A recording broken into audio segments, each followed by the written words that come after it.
honra y gloria de Dios. Quiero dedicárselo a todas las visitas aquí presentes. Eran 100 ovejas que había en el rebaño. Eran 100 ovejas que amante cuidaba, pero en una tarde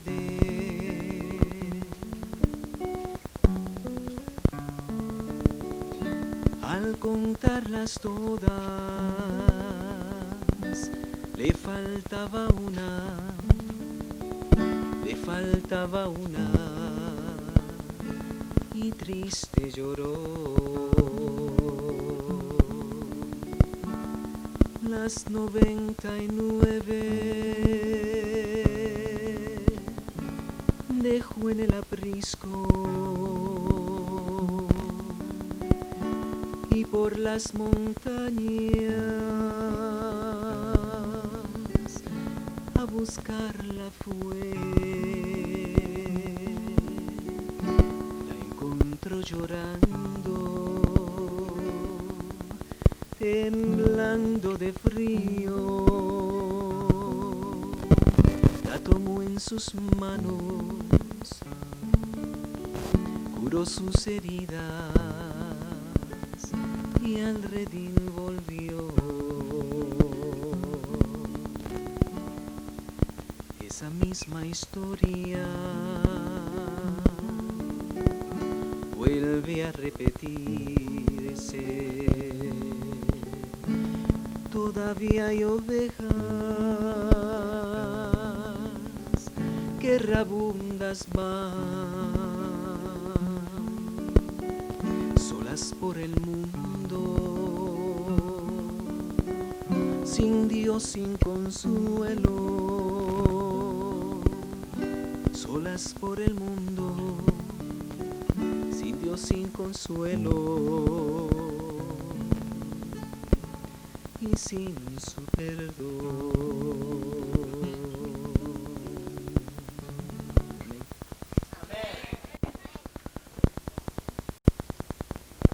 La otra vez hablábamos acerca de los propósitos del santuario.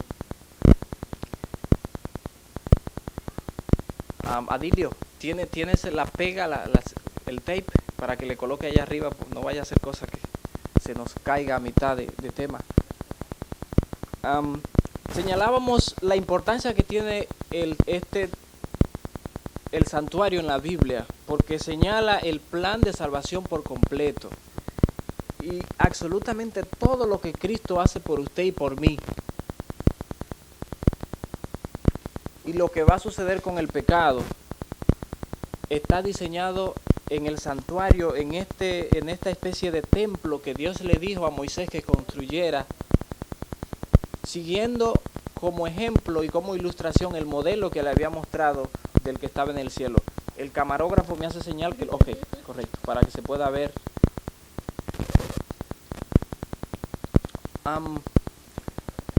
Las cosas que han sucedido no me han permitido hacer algo mejor, más grande, pero en los próximos 2 temas que todavía nos faltan sobre el santuario, vamos a ver si tratamos de hacer algo más grande, más formal, y también la copia que le haremos llegar a ustedes un poquito mejor elaboradas que estas que han sido así medias rápidas. Vamos a pedir la bendición de Dios nuevamente para que nos dirija. Señor, gracias te damos por el privilegio que tú nos das de venir a tu casa, de adorarte, y en particular a un servidor de exponer tu palabra. Que tu Santo Espíritu venga a mí y me llene de sabiduría, y que también venga a toda esta congregación y le abra la mente para que puedan captar tus mensajes. Lo pedimos en el nombre de Jesús. Amén. En primer lugar, el santuario es un lugar que Dios le pidió a su pueblo que preparara para él habitar. Siempre los personajes tienen sus lugares. En cada país los presidentes tienen sus lugares especiales donde tienen el asiento de su gobierno. ¿Es así o no es así? Aquí el asiento del gobierno está en Washington, la Casa Blanca. Cada país tiene sus lugares especiales. Y Dios, que es el Rey del universo, quería tener un lugar en esta tierra donde manifestar su presencia. Por eso en el libro de Éxodo, el capítulo 25, el verso 8, Dios le dice a Moisés: hazme un santuario, hazme un templo, y yo habitaré en medio de ustedes. Así que el principal propósito que tenía el santuario, que muchas veces al leerlo nosotros no lo entendemos en Éxodo de 25 en adelante, y que parece ser como que el Espíritu comenzó a dar detalles allí que no tienen ninguna importancia. ¡Wow! Tienen una importancia tremenda. Todo el plan de salvación, cada detalle señala un aspecto de la vida de Cristo, hasta las columnas y la base, hasta los colores. Pero el principal propósito por el que Dios le pidió a Moisés que hiciera un templo, el santuario, fue para él habitar. Dios puede habitar en la casa de una persona, en la tienda. Dios puede también estar debajo de un árbol cuando uno está en comunión con Él. Pero hay un lugar especial que Dios tiene en esta tierra. ¿Cuál es? Su santuario, su templo. Este lugar ha sido escogido solamente para adorar a Dios. Por eso aquí no podemos venir a hacer una fiesta, o no podemos venir a jugar la loto aquí en medio, ni podemos tampoco coger esto como un mercado para vender papitas fritas y cosas por el estilo, ¿verdad? Aquí no, porque esto es un santuario que se ha dedicado, esta parte aquí, para alabar a Dios. En otra parte del santuario sí, o por ahí fuera, pero aquí no. Así que ese fue el principal propósito. Y lo más interesante de esto es que Dios mismo iba a ser el arquitecto de ese templo que le presentó a Moisés. ¿Por qué? Porque habían mensajes, habían detalles que ilustraban un mensaje, mensajes ilustrativos, y tenía que Moisés ser específico. Y de acuerdo a lo que dice Éxodo 25:40, Dios le mostró a Moisés como una especie de maqueta. ¿Saben lo que es una maqueta? Los ingenieros, los arquitectos hacen una maqueta. Es el edificio en miniatura, lo hacen. Se lo presentan a los responsables principales que quieren hacer esta obra. Así que Dios le mostró a Moisés, de acuerdo a lo que dice Éxodo 25:40, un modelo en el monte, cuando Moisés estuvo en el monte Sinaí, para que Moisés lo hiciera tal y cual Dios se lo había mostrado. Y de acuerdo a lo que dice San Pablo, ese modelo que Dios le presentó está ¿dónde? En el cielo. Hebreos, el capítulo 8, verso 1 y 2 y verso 5. Vamos a leer algunos de estos textos porque es muy importante. Es muy importante saber estas cosas porque tienen mucho que ver con nosotros. Y nos daremos cuenta de que nuestra entrada al reino de los cielos dependerá de nuestra comprensión de este mensaje.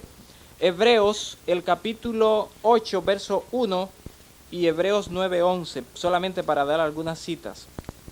Hebreos 8:1 dice: ahora bien, el punto principal de lo que venimos diciendo es que tenemos tal sumo sacerdote, el cual se sentó a la diestra del trono de la majestad en los cielos. Y el 2 añade: ministro del santuario y de aquel verdadero tabernáculo. A esto se le llamaba también el tabernáculo terrestre, que levantó el Señor y no el hombre. O sea que Pablo dice que en el cielo hay un santuario. ¿Y quién es el ministro allá?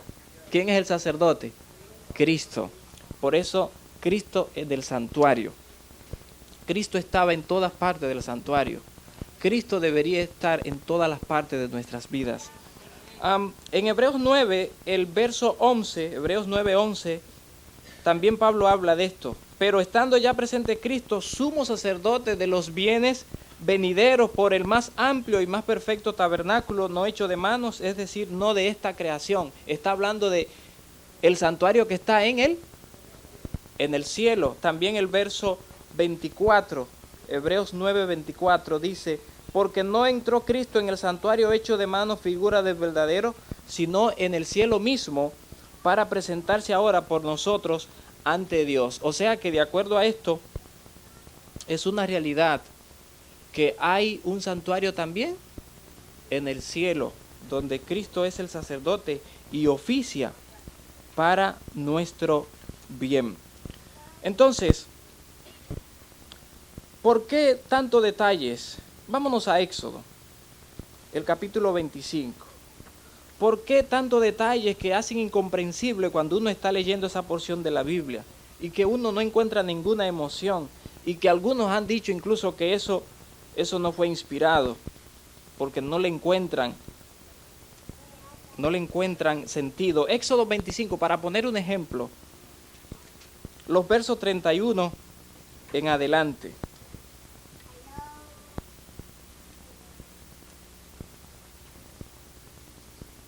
Éxodo 25, versos 31 en adelante. Allí se dan detalles de uno de los muebles del santuario, del candelabro o candelero. Tenemos aquí. Villalta puede empezar a entregar las hojas y si algún diácono le puede. De acuerdo a lo que se dice allí, hay una enseñanza en esos detalles que nadie supuestamente entiende. Éxodo 25:31 dice: harás además un candelero de oro puro, labrado a martillo se hará el candelero. Sus pies, sus cañas, sus copas, sus manzanas, sus flores serán de lo mismo. Y saldrán 6 brazos de sus lados, 3 brazos del candelero a un lado y 3 brazos al otro lado. 3 copas en forma de flor de almendro en un brazo, una manzana y una flor, y 3 copas en forma de flor de almendro en otro brazo, una manzana y una flor, así en los 6 brazos que salen del candelero. ¿Verdad que uno comienza a leer eso y uno como que está en otro mundo? Que le están hablando de álgebra o trigonometría. ¿Se acuerdan cuando las daban en la high school? Que ninguno nunca la pudimos entender. Y sigue dando detalles que como que no tienen sentido. ¿Por qué Dios dio tantos detalles acerca del santuario que Él quería que le preparasen para Él morar? En primer lugar, si esto está en la palabra de Dios es porque tiene algún mensaje para nosotros. Todo lo que está escrito en la Biblia se ha hecho para el beneficio de ¿quién? De nosotros. Así que todo lo que tiene la Biblia es importante.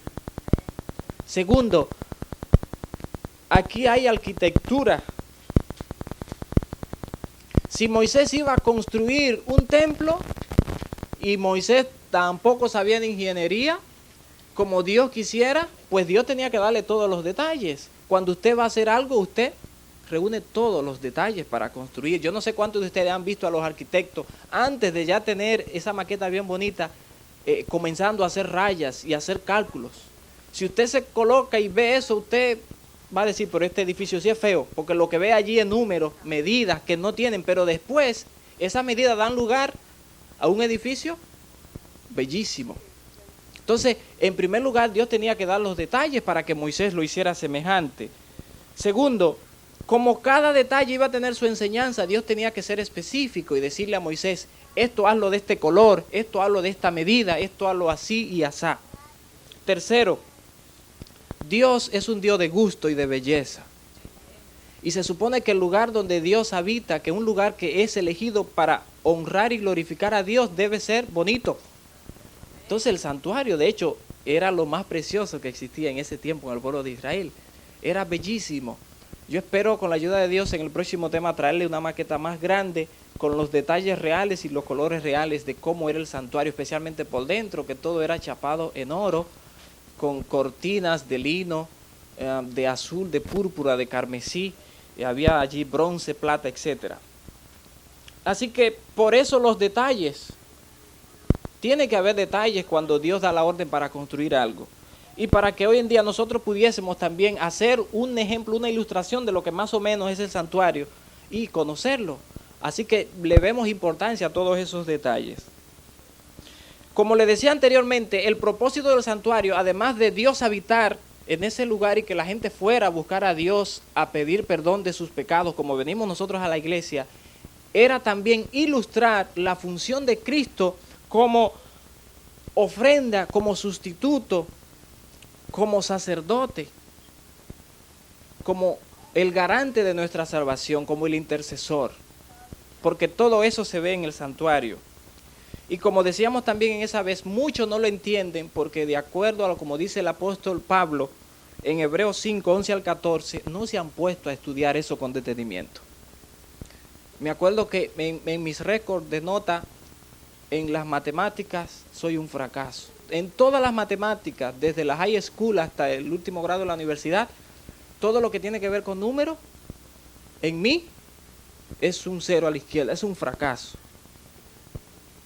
Y mi último año tenía que tomar no fui solamente 3 veces a clase porque no me gustaba, pero como tenía que salir y tenía que empezar a trabajar y si no me graduaba no iban a dar trabajo, pues estaba en situación difícil. Fui el día del examen a tomarlo y cuando tengo el papel en la mano yo no entendía nada, así que ni el nombre lo puse y salí.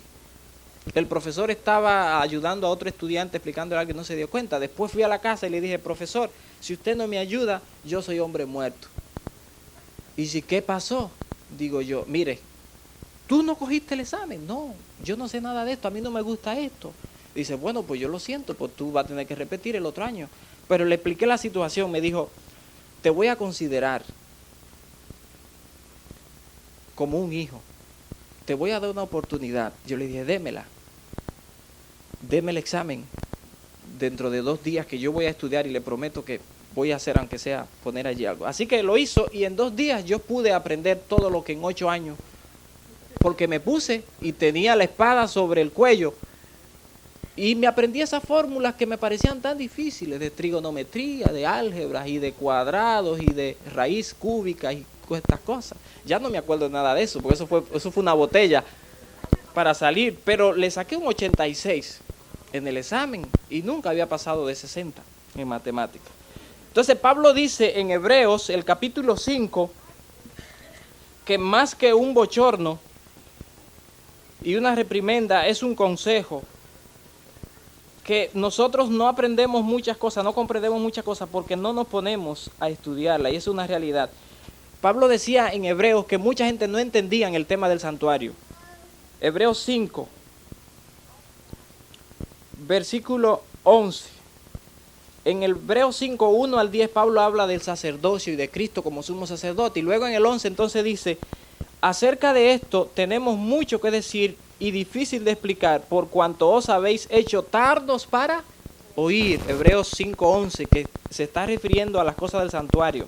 Dice en el 12, porque habiendo de ser ya maestro después de tanto tiempo, tenéis necesidad de que se os vuelva a enseñar cuáles son los primeros rudimentos de la palabra de Dios. Y habéis llegado a ser tales que tenéis necesidad de leche y no de alimento sólido. Y todo aquel que participa de la leche es inexperto en la palabra de justicia porque es niño, etcétera, etcétera, etcétera.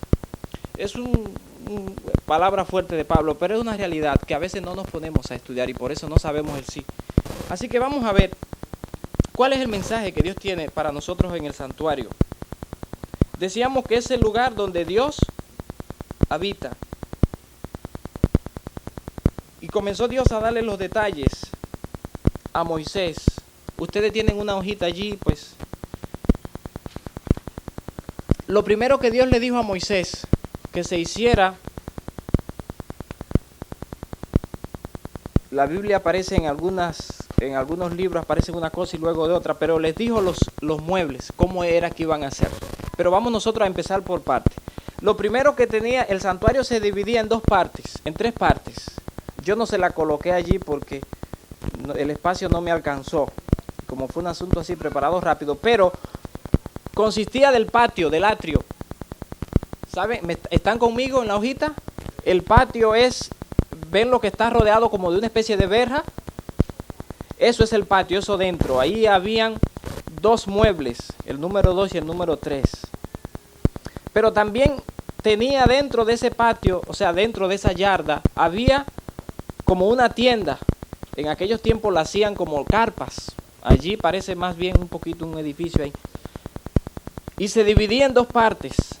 Donde está el mueble 4, 5 y 6, eso se llamaba el lugar santo. Aquí pueden ver, lugar santo. Luego, donde estaba el 7, ¿lo siguen conmigo? ¿Me están siguiendo? Eso se le llamaba el lugar santísimo, porque era muy santo, ahí nadie podía entrar, solamente el sumo sacerdote, el más grande de todos los sacerdotes, una vez al año, y debía entrar con todos sus pecados confesados, porque si no moría allí mismo, porque Dios se manifestaba en ese lugar. Así que el arca tenía 3 lugares, el atrio o el patio, el lugar santo que es donde estaban los 3 muebles, el 4, 5 y 6, y el lugar santísimo, que es donde estaba el 7, el arca del pacto. Vamos a empezar por donde debemos empezar, la puerta del atrio. Todo lugar tiene que tener una puerta. Recuerden siempre que el templo era el lugar donde Dios manifestaba su presencia. Por lo tanto, para poder tener lugar y acceso a entrar al templo de Dios, a poder comunicarse con Dios, había que entrar por una puerta. De acuerdo a Éxodo 27:16 se le hizo una puerta. Pero ¿a quién representa esa puerta? A Cristo. ¿Qué dice San Juan 10:9? ¿Qué dijo Jesús en San Juan 10:9? ¿Me lo pueden buscar? Él dijo que Él era la puerta. No hay otra. Para poder llegar a Dios, para poder ser salvo, no hay otra puerta. Cristo es la puerta. Así que la puerta del santuario allá representa a Cristo. Él es la puerta. Y quiero decirle que las puertas tenían cortinas, eso no está allí en su papel, más adelante en otro tema se lo daremos. Tenían 4 colores, lino que es blanco, tenía azul, tenía púrpura. El púrpura es el color que usan los reyes, como un vino así morado de realeza, y tenía también el carmesí rojo. Todos esos colores señalaban a Cristo. El blanco significa que justicia, y Cristo es la justicia. El azul es el color del cielo, de la inmensidad. Y Cristo proviene del cielo y es inmenso, es infinito. El púrpura es el color de reyes. Cristo es el Rey de reyes y Señor de señores. Y el carmesí es el color de la sangre. La sangre de Cristo fue derramada por nosotros.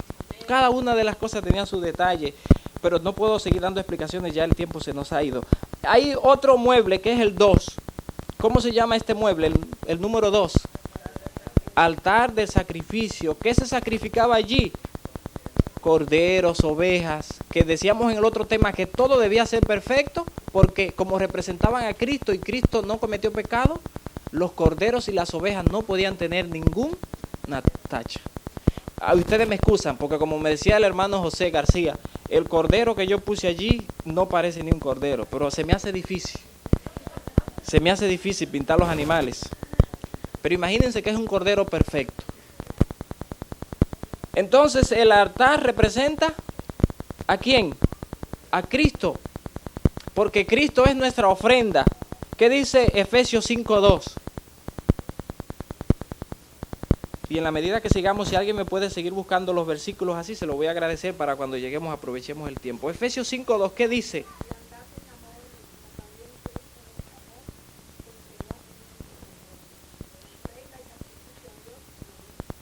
Amén. Si ustedes también se buscan el libro de Éxodo 27:1 y 38:1, se darán cuenta que allí se menciona que la ofrenda debía ser presentada a Dios como olor fragante. Y Cristo es nuestra ofrenda. Para llegar a Dios hay que ir con una ofrenda de justicia. Y como no la tenemos, Cristo pues tuvo que ser crucificado como un cordero por nosotros. La lectura bíblica dice que Cristo es el cordero de Dios que quita. ¿Por qué se utiliza la palabra cordero? Yo ahora que estuve allá, vi a alguien que sabía de eso y le pregunté, ¿es cierto que los corderos cuando lo matan se quedan tranquilitos? Y él me dice, sí. Y Cristo fue muerto como un cordero sin emitir queja. Dice que solamente pujan cuando lo matan. No son como los chivos o las vacas que comienzan a patalear, o los pollos. ¿Han visto cómo matan los pollos y comienzan a patalear? El cordero se queda tranquilito. Pobrecito. Jesús cuando murió se quedó tranquilo. La muerte suya y la mía, Él la sufrió como un cordero de Dios. Gracias le damos a Dios por ese amor manifestado. Ese sí es un amor verdadero, no un amor comercial como que se habla en estos tiempos. Porque gracias a ese amor somos salvos. Entonces, como la ley, que estaba ¿dónde estaba la ley? Aquí en el número 7, en el arca del pacto, se le llama así porque tenía los mandamientos del pacto o del testimonio. Como Dios es un Dios justo y solamente el justo puede entrar ante la presencia de Dios, la ley exige la muerte del que ha pecado o justicia. Cristo entonces viene y muere por nosotros, la muerte que nos toca a nosotros para que podamos tener entrada al lugar donde Dios se manifiesta. Todo paso a paso. Entonces, en el punto 3, bueno, en el punto 2b, más abajo, hay algo que parece un hombre. Tampoco sé dibujar personas. Animales y personas nunca he podido hacer. Eso es, imaginen que eso es un sacerdote, el 2b, está debajo del altar del 2. El sacerdote era el que ofrecía el cordero, lo crucificaba. El cordero era símbolo de Cristo. ¿El sacerdote de quién era símbolo? De Cristo. Por eso le decía, y se lo repito, todo, absolutamente todo lo que se presenta en el santuario era un símbolo ¿de quién? De Cristo, porque dice Pablo, Cristo es el todo, en todo y para todo. Por eso es que la honra, la gloria, el poder y el honor por los siglos de los siglos no pertenecen a hombre ni a ningún santo, sino ¿a quién? A Cristo, porque Él es nuestra justificación, Él es nuestra ofrenda, Él es nuestro sacerdote, Él es nuestro salvador, Él es nuestro rey, es nuestro todo. Cristo estaba en el santuario en todas partes. Así que Cristo también es el sacerdote. Y uno se pregunta, ¿y cómo puede ser el ofrendante? ¿Cómo puede ser el ofrenda y al mismo tiempo el sacerdote? Como también se pregunta, ¿cómo puede ser Él el abogado y el juez? Eso es un problema, dejémoselo a Él, pero Él lo puede, porque es omnipotente. También había una fuente de agua, el número 3, le llamaban lavacro. Estaba hecha para que los sacerdotes se lavaran las manos, para poder entrar al lugar santo. Tenía agua. Cristo, ¿a quién representa? Gloria a Dios. ¿Qué dice San Juan 4:14? ¿Qué le dijo él a la mujer samaritana? El que toma del agua que yo le daré, jamás tendrán sed. Correrán por su vida como ríos de agua viva. Cristo es el agua, que también es simbolizada en el bautismo. El agua es símbolo de limpieza, de lavar. Cuando una persona es bautizada, eso es símbolo de que ha lavado su vida en Cristo, en la sangre del Cordero. Así que el lavacro también representa a Cristo. Vamos ahora a entrar al lugar santo. El pueblo tenía acceso hasta el patio del templo, hasta el atrio, pero no podía entrar al lugar santo, a la tienda, ni al lugar santísimo, solamente el sacerdote, porque esto era muy sagrado. En el lugar santo habían 3 muebles. Aquí están el número 4, el 5 y el 6. El primero de ellos era la mesa del pan, o la mesa del pan de las preposiciones. Eso era colocado allí cada sábado. Representaba el alimento espiritual que la persona debe hacer. ¿Y quién es el pan de vida? San Juan 6:35. ¿Qué dice?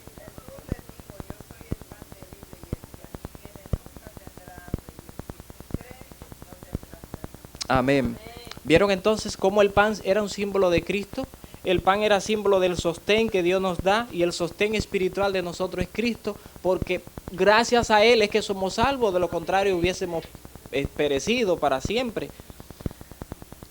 No estoy dando muchos detalles porque es que el tiempo no nos alcanza. El punto 5 habla también de otro mueble que tenía, un candelero, otras versiones dicen candelabro. ¿Qué era eso? Hoy hemos conocido esto. Era un instrumento muy bonito, contaba de 7 partes.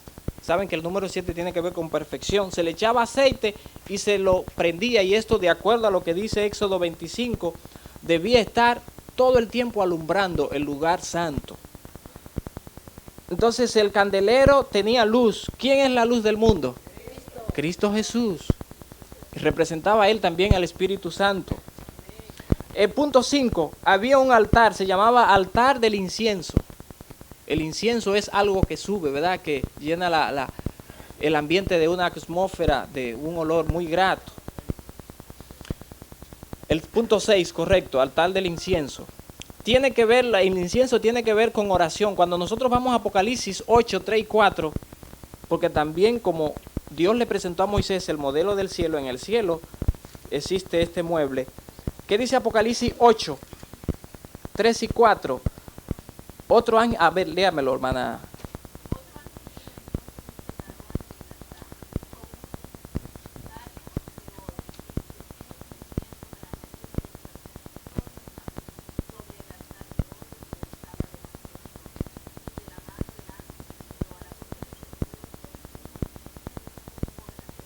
de los santos. Entonces el altar del incienso tiene que ver con la oración, y así como el humo ascendía hacia las nubes, hacia el cielo, es símbolo de las oraciones de los hijos de Dios y de todo el que quiera buscar a Dios, no importa que sea de la iglesia o no. Cuando ora, eso es simbolizado por el incienso. Pero hay algo más interesante. ¿En nombre de quién nosotros oramos? En nombre de Cristo. Y como también lo expresa Hebreos 7, 24 y 25, podemos acercarnos a Cristo porque esto también es símbolo de que intercede por nosotros. ¿Cuál es la persona que intercede por nosotros? Pablo dice que solamente hay un único mediador o intercesor entre Dios y los hombres: Jesucristo. No hay otro, no hay ningún santo ni ninguna persona que es mediador o mediadora, solamente Cristo es el único. Por eso el altar del incienso representa a Cristo. Y ahora pasemos rapidito a la parte más importante, al lugar santísimo que tenía el arca del pacto, en donde entre otras cosas estaban las tablas de los 10. Este lugar era muy sagrado. Quiero decirle que dentro, de acuerdo a lo que dice Éxodo, estaba rodeado esto de ángeles en las cortinas, ángeles estampados en oro. Y encima del arca, yo le hice algo ahí porque no sé tampoco pintar ángeles, algo que parezca eso. Había 2 ángeles que cubrían esto. ¿Esto representa a quién? El trono de Dios. Porque los ángeles están ante la presencia de Dios y están en tono reverente, como Dios le dijo a Moisés que dibujara e hiciera los ángeles. Como esto representa el trono de Dios, por eso se le llamaba a este lugar el lugar santísimo. Era muy sagrado. Y Dios es fuego consumidor. Estar ante la presencia de Dios, eso es serio. Por eso al venir a la iglesia deberíamos saber que estamos ante la presencia de Dios. Misericordiosamente con nosotros no sucede como antes, pero antes, cuando alguien sin haberse consagrado entraba a este lugar, moría de una vez. Entonces, por representar el trono de Dios, y prueba de eso lo tenemos en Apocalipsis 11 y 19, Apocalipsis 15, 5 al 8, también Hebreos 8, 1, dicen que el trono de Dios está sentado sobre el arca y está sentado sobre los 10 mandamientos que están debajo, que hablan de la justicia y de los principios de Dios. ¿Qué significado encontramos de Cristo allí? ¿Por medio de quién nosotros tenemos entrada al trono de Dios? Por medio de Cristo. ¿Qué dice Apocalipsis 3:21? El que venciere le daré que se siente conmigo en mi trono, así como yo he vencido y me he sentado con mi Padre en su trono. Gloria a Dios. ¿Se dan cuenta? Nosotros vamos a tener la oportunidad de poder sentarnos con Cristo en su trono. ¿Será eso posible? Sí. ¿Pero a través de quién? De Cristo, porque Él es el único sustituto, el único garante. También en Hebreos 8:1 se habla del trono de Dios y de ese santuario. Por lo siguiente, entonces, hay algo interesante. El arca tenía encima, porque era como un cofre, arca quiere decir algo para guardar. Dentro tenía la ley de Dios y encima tenía un propiciatorio de oro macizo. ¿El propiciatorio de qué era símbolo? La palabra propiciatorio en el original hebreo quiere decir cubrir. El propiciatorio cubría la ley y la justicia. El propiciatorio es símbolo de la misericordia de Dios. El apóstol San Pablo en Romanos 3:25 dice que Cristo es nuestra propiciación y el original habla de cubrir. O sea, Cristo ha cubierto nuestros pecados, porque la ley que está allí demanda justicia o la muerte. Nosotros no podemos entrar al reino de los cielos sin antes ser justos o morir, y si morimos no vamos a poder oportunidad. Entonces Cristo no solamente Él cumplió toda la ley, la personificó, sino que también murió por nosotros. Por eso Él es nuestra propiciación y por eso alabamos a Dios, porque en cada detalle del santuario Cristo estaba presente. Finalmente, ¿qué podemos decir? Que así como Cristo estaba en todas partes del santuario, porque Él lo es todo, así también Cristo debería ser nuestro todo. En el Nuevo Testamento Cristo pasa a ocupar el lugar del santuario. ¿Por qué? Porque Él reúne todas las condiciones. Él pasa a ocupar el lugar del santuario en el Nuevo Testamento. De acuerdo a San Juan 2, 19 y 21, vamos a leer esta cita y con ella terminamos. Nos damos cuenta de que por Jesús reunir todas las condiciones pasa a ocupar en el Nuevo Testamento el lugar del santuario.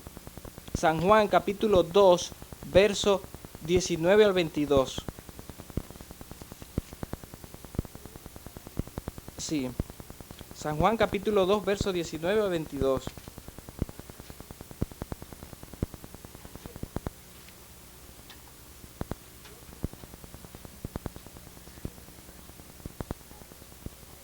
¿Alguien lo tiene? Uh-huh.